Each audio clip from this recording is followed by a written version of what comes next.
Aujourd'hui parler de rendement en chimie. Le rendement caisse, c'est simplement le rapport entre la quantité de matière de produit obtenue réellement, expérimentalement, et celle qu'on aurait pu espérer obtenir. Donc deux cas distincts, très simples qu'on a déjà rencontrés, le cas où les réactions sont totales. Dans ce cas, le rendement est égal à 1, ou 100% si vous préférez. 100 divisé par 100, je vous rappelle. Et le cas où les réactions ne sont pas totales, donc déséquilibre, c'est-à-dire que tout le réactif limitant n'est pas consommé, et donc on a un rendement qui est inférieur à 1. Donc on peut avoir un rendement égal à 0,37 par exemple, c'est-à-dire 37%.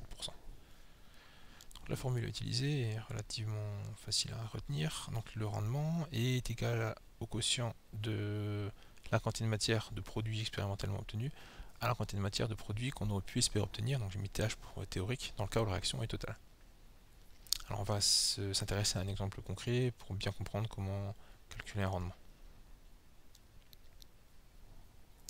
Donc dans l'exemple que nous traitons, on s'intéresse à la réaction entre le butane de Hall et l'acide iodhydrique, qui ressemble à l'acide chlorhydrique. On a remplacé le chlore par l'iode, un halogène par un autre, et le fonctionnement est plus ou moins le même. Donc on a deux réactifs, l'alcool et l'ion iodure,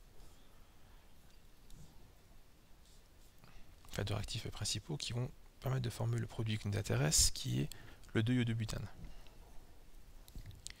Donc par rapport à notre formule de rendement qu'on a vu précédemment, état égale n expérimental sur n théorique ou total, peu importe comment vous l'exprimez, le n expérimental, on va le retrouver là. On a la masse ici de butane qui est formée, on va rapidement calculer la quantité de matière. Ce qu'on va faire juste après la page suivante. Maintenant, le problème qui se pose, c'est qu'on ne sait pas parmi les deux réactifs, l'alcool et l'ion iodure, lequel est limitant. Car en effet, le réactif limitant, une fois sa consommation terminée, la réaction va s'arrêter. Donc déterminer ce réactif limitant, ça va être déterminer la quantité de matière finale maximale de butane qu'on aurait pu obtenir, dans le cas où la réaction serait totale. Donc on va d'abord s'occuper de déterminer qui est réactif limitant et ensuite on rediscutera du rendement. Donc concernant l'alcool, on a comme information la masse d'alcool qui a été ajoutée, et pour I-, on a la concentration et le volume. Donc si on prend nos petits calculs, on a une quantité de matière d'alcool qui va être égale au quotient de la masse par la masse molaire, calculée ici, et on trouve une quantité de matière en alcool égale à 0,35 mol. En I-, donc en ion iodure, C fois V simplement,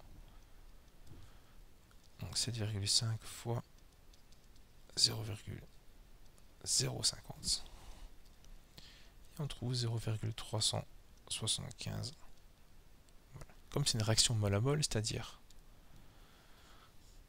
qu'un C4H9OH réagit avec un I- pour donner un C4H9I, on se rend bien compte que lorsque les 0,35 mol d'alcool auraient été consommés, les 0,025 mol d'I- restantes ne pourront pas être consommés. Donc le réactif limitant, c'est bien l'alcool. Ce qui fait que dans notre formule, on a déjà une information, c'est la quantité de matière de produit théoriquement obtenu qui est égale donc à 0,35 mol. À nouveau, pourquoi ce résultat?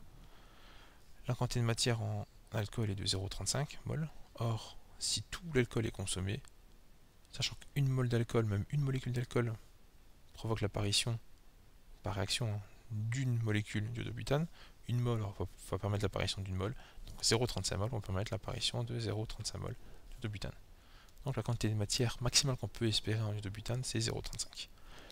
Maintenant, la quantité de matière expérimentalement obtenue. On a une masse de produit d'iodobutane donc qui est 39,9 grammes.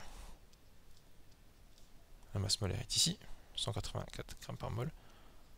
Donc la quantité de matière de produit réellement obtenue expérimentalement, c'est le quotient 39,9 par 184, et on trouve 0,217. Voilà. Donc 0,217. En faisant ce quotient, on déduit que le rendement est égal à 0,62, c'est-à-dire 62%. Alors, petite remarque simplement, si on va regarder simplement les masses, on a toujours tendance à penser en masse, quand on ne pense pas comme un chimiste.